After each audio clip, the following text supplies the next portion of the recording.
సరే సరే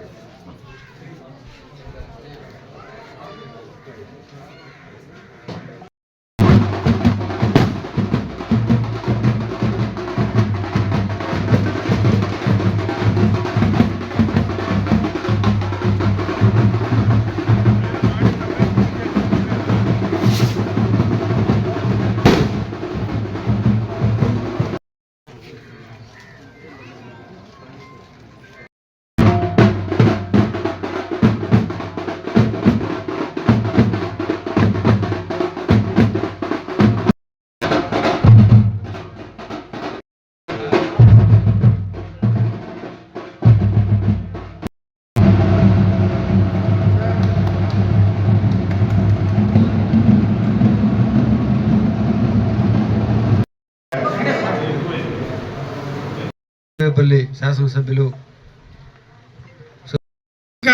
మన గ్రామంలో కొన్ని అభివృద్ధి కార్యక్రమాలు చేపట్టాలని అందరికీ పేరు పేరున ధన్యవాదాలు తెలుపుకుంటున్నాను.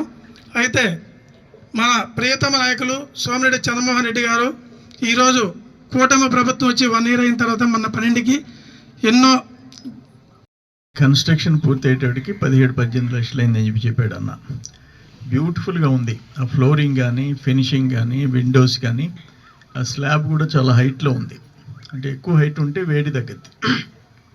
మంచి ఫంక్షన్ హాల్ కింద మీకు మీ ఈ ఎస్సీ కాలనీకి ఉపయోగపడేటట్టు చేసిన రమేష్ గారికి, ఇక్కడికి వచ్చి ఆయన నేటివ్ ప్లేస్ అనంతపురం, ఆయన వచ్చి ఇక్కడ సరేపల్లి కాన్స్టిట్యున్సీ పొదలకూరులో అమ్మవారిపాళెంలో ఈ కమ్యూనిటీ హాల్ కట్టడం నిజంగా ఆయన మనస్ఫూర్తిగా అభినందిస్తున్నా. అయితే ఇప్పుడు ఆయన ఒకటి కట్టాడు కాబట్టి ఇప్పుడు అప్లికేషన్లు ఎక్కువ వచ్చేసినాయి. నేను కూడా వస్తా ఒక ఫిష్ మార్కెట్ ఎస్టీలకు సంబంధించి 19 లక్షలు ఎస్టిమేట్ ఎత్తుకొచ్చా. ప్రయత్నం చేస్తాం. ముందు ఇక్కడ నా ఊరు కానీ నా ఊరుపల్లి ఏదైనా అవకాశం ఉంటే అన్న హెల్ప్ చేయాలని చెప్పేసి నేను కోరుకుంటున్నా.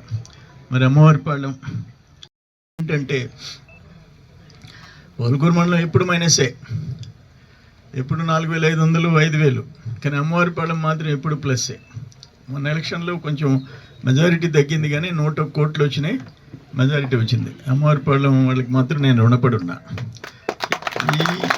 నేను స్టార్ట్ చేశాను, ఇవన్నీ జరుగుతున్నాయి. ఆఖరి నేను ఒక మాట అంట, లాస్ట్ 5 ఏళ్ళు అది ప్రభుత్వం అంట, దానికి ఏ డిపార్ట్మెంట్కి ఆ డిపార్ట్మెంటు శాసనసభలో బడ్జెట్ అలొకేషన్ ఉంటుంది.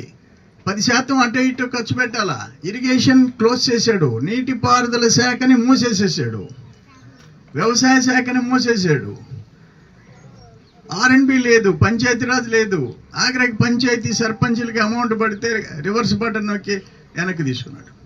ఇప్పుడు మళ్ళీ మనం వచ్చిన తర్వాత వాళ్ళకి అకౌంట్లలో డబ్బులు వేసేది మొదలుపెట్టాం. ఇవన్నీ జరిగినాయి. నేను ఒక ఎవరు ఇన్ని తప్పులు చేసిన వాళ్ళని క్షమించడు, అది ఈరోజు జరిగే పని.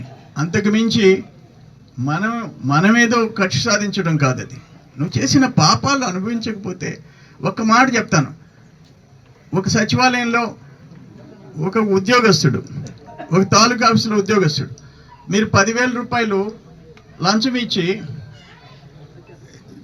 దానికి కన్నా ఫోన్ చేస్తే, ఏమంటాం దాన్ని, ఏసీబీకి ఫోన్ చేస్తే వచ్చి అరెస్ట్ చేసి జైలుకి పంపించి ఉద్యోగం వడిదిస్తారు 10,000కి.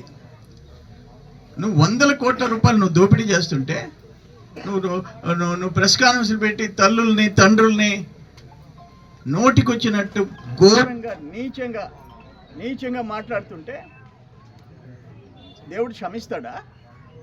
ఎక్కడన్నా చూసామా? ఇవన్నీ జరిగాయి అని మర్చిపోతాం. మనం జరగాల్సిన చట్టాలు ఉన్నాయి, న్యాయస్థానాలు ఉన్నాయి, చట్టాలు ఉన్నాయి. పైన దేవుడు